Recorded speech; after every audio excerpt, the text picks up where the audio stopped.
What's the best exercise for judo? This is a question I see all the time and I get asked all the time. Should you do squats? Should you do deadlifts? Should you do Olympic lifts? Should you train with kettlebells? Should you be doing bodyweight exercises? So in this video, I'm going to explain to you why these are actually the wrong questions. Because exercises aren't what make you a better athlete. Adaptations actually make you a better athlete. Realistically, the exercise is just the tool that you use to create that adaptation. And once you understand that, choosing exercises becomes a hell of a lot easier. If you're a judoka, your goal is not to become better at lifting weights. Your goal is to become better at judo.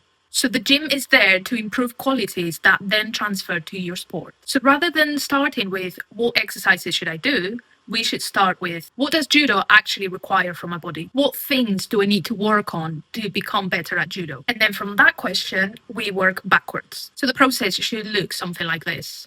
Judo demands physical qualities, training methods, movement patterns, and then exercises. So the exercise actually comes last, not first. So let's start with the demands. Judo is a very explosive sport. There's lots of repeated high force actions. So you need to generate force quickly to throw someone, resist being thrown, maintain posture under pressure, fight for grips or kumikata, and be able to repeat intense efforts within the same fight, as well as recover in between those high intensity efforts. So the major physical qualities that we care about are number one, relative strength. This is the foundation for everything. If you're stronger, you can produce more force, control positions better, fight grips more efficiently, and resist opponents trying to move you. And the reason why we care about relative strength and not so much about maximal strength is because, for example, a 100 kg athlete who is strong but also slow and gets tired quickly may not outperform a 80 kg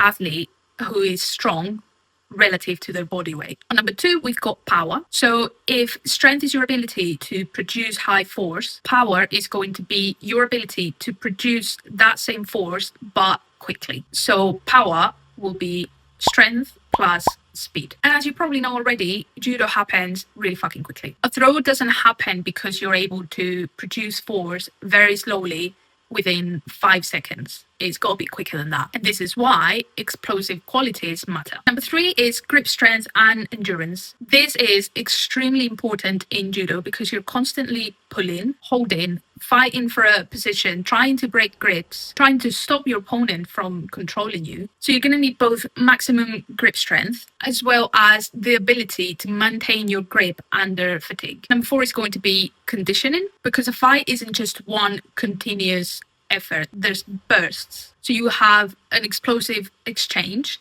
and then a small window of time where you recover and then another explosive exchange and so on. So that means you're going to need to train your anaerobic capacity in order to be able to keep up with these very explosive moments, and also your aerobic fitness, so you're able to recover faster in those small recovery periods in between the high intensity moments. And finally, on number five, we've got mobility. Obviously, you're going to need enough mobility to be able to get into positions, move efficiently, and reduce any unnecessary restrictions. Now, you don't need to be a gymnast. You just need to have the movement capacity required for judo. Now, here is where people get confused. They go straight away from, I need to improve my judo, to I need to do back squats, for example. But there is a missing step in there.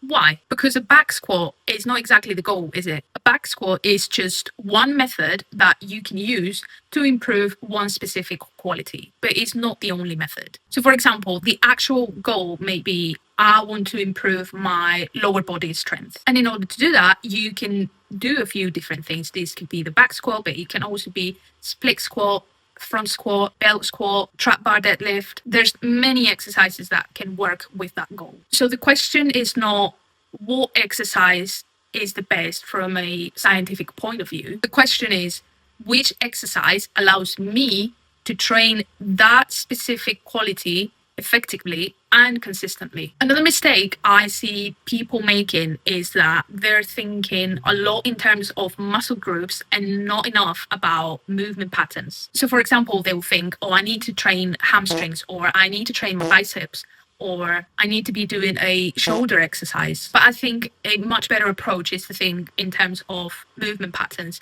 So they will be your squats, hinge, pull, carries, single leg work as well, rotation and anti-rotation, and explosive movements. And then within each category, there will be lots of exercises you can do to improve these qualities. So for example, a horizontal pull could be barbell row, dumbbell row, cable row, chest supported row. So the exercise itself doesn't matter nearly as much as the fact that you're training the pattern and achieving that adaptation that we're looking for. Now, I'm not saying exercise selection does not matter at all, but probably not in the way most people think about it. What I mean is the difference between two good exercises is usually a lot smaller than what people usually think. The most important things are, can you perform the exercise well? Can you progressively overload it? Can you recover from it?